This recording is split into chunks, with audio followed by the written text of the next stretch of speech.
So we know that traits and backgrounds will be a massive feature in Starfield, and with how well received it was after the Starfield showcase, it's bound to be well received in-game too, which could potentially lead to Bethesda putting the same backgrounds and traits system into the Elder Scrolls 6. So today, I thought that we would discuss what kinds of traits and backgrounds we could see in the Elder Scrolls 6. So do me a favour, drop the video a like, consider subscribing if you're new around here and you're looking to stay up to date on Starfield, Fallout and Elder Scrolls news, discussions, leaks and plenty of other content, and with that down, let's just get straight to it. So going into traits first, we know that in Starfield at least, they'll give us certain positives and negatives depending on which 3 traits we choose. So what traits could we see in the Elder Scrolls 6? Bethesda could actually limit the trait options depending on the race you choose, but for the sake of this video we're just going to discuss traits and backgrounds that all races could work with. Now the first one that came to mind when I was planning this video was actually a beggar trait. I suppose this could also be a background, but the trait could read you grew up poor living in the slums of a certain town or city.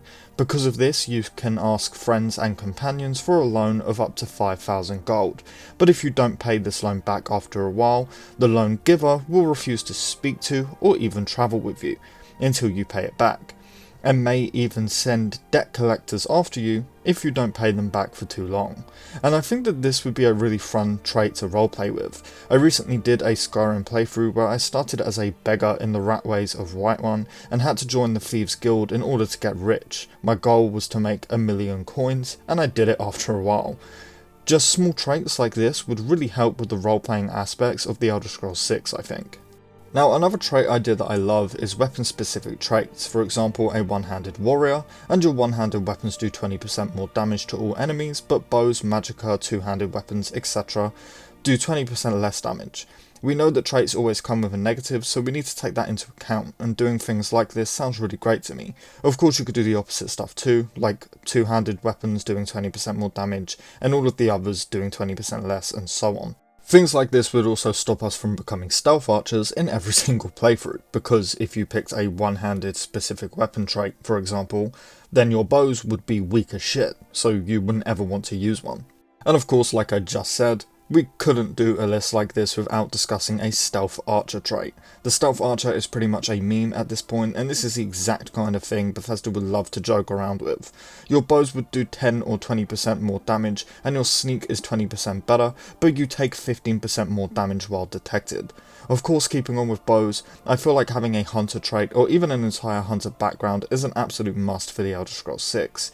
If it was a trait, your bows could do more damage, but the highlight would be that you gain more meat and skins from slain animals, and sell their meat and skins for double the price. Downside could be maybe you get less XP for slaying animals and creatures, or animals sense and attack you faster, or something like that. Now backgrounds I feel would actually be quite simple for the next Elder Scrolls game, but sometimes simple is good. The mage background, which increases magicka, the blacksmith background, which allows you to craft weapons and armor with less materials, again the hunter background, the warrior, the beggar could even be a background.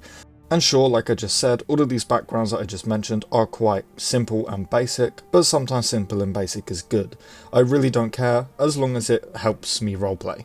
Now of course we have to take factions into account too, because in the Starfield showcase we can see that a lot of the backgrounds connect with factions or even cities such as the Neon Street Rat background.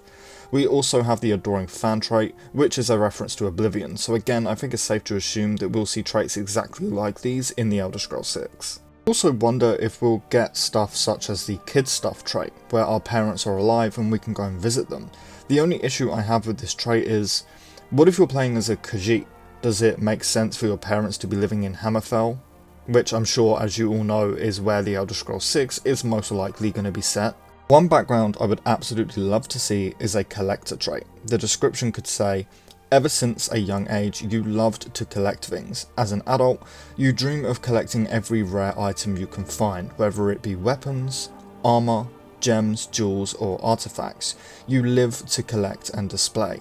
This background could come with a unique collector's home, which you could only get if you have this background, with a basement museum of some kind, where you can display rare things, as I said, such as weapons, armors, gems, artifacts, etc.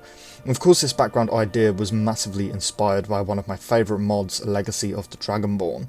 If you haven't ever used that mod, I highly recommend it.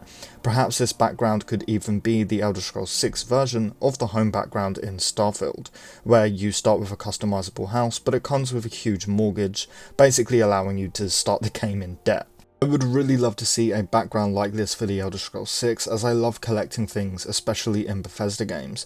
Running through Fallout 4 trying to collect all of the unique armour, weapons and bobbleheads and magazines was so much fun, at least in my opinion, and I'd love to see more stuff like this in the next Elder Scrolls game. Having a background or even a trait slightly dedicated to it would make me personally very happy. And if you're up to date on my things we'd like to see in the Elder Scrolls 6 series that I do here on the channel, you will know how much I beg Bethesda to put more collectibles into the next Elder Scrolls game. But we also need to go over creature backgrounds and traits, allowing you to start the game as a vampire, a werewolf, a werebear maybe, and other things like that. I actually have two backgrounds in mind for this. Firstly, and I love this, not to toot my own horn, we have the vampiric genetics background.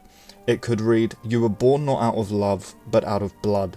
Your parents' vampire genes have passed on to you, making you a powerful vampire. You are a master at blood magic and other vampire skills, but have weaker damage resistance in the sunlight, making it difficult to survive at any time, besides the dead of night." This would be an amazing background to have. Imagine immediately starting the game as a vampire.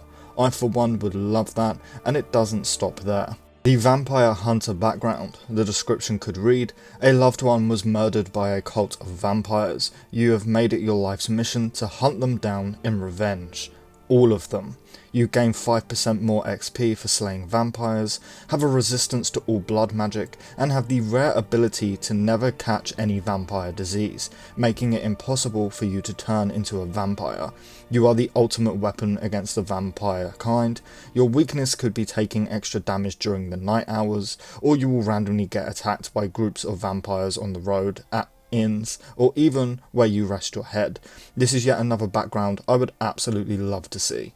There is so much potential that Bethesda could do with traits and backgrounds in an Elder Scrolls game, but that is pretty much all I can think of without making this video like half an hour long. So let me know in the comments what traits or backgrounds you would love to see in the Elder Scrolls 6, leave the video a like if you haven't already, and hey, if you are new around here and you're looking for a place to stay up to date on Elder Scrolls 6 news, leaks, discussions, and speculation, and plenty of other Bethesda focused content, please do consider subscribing because we cover absolutely all of it over here.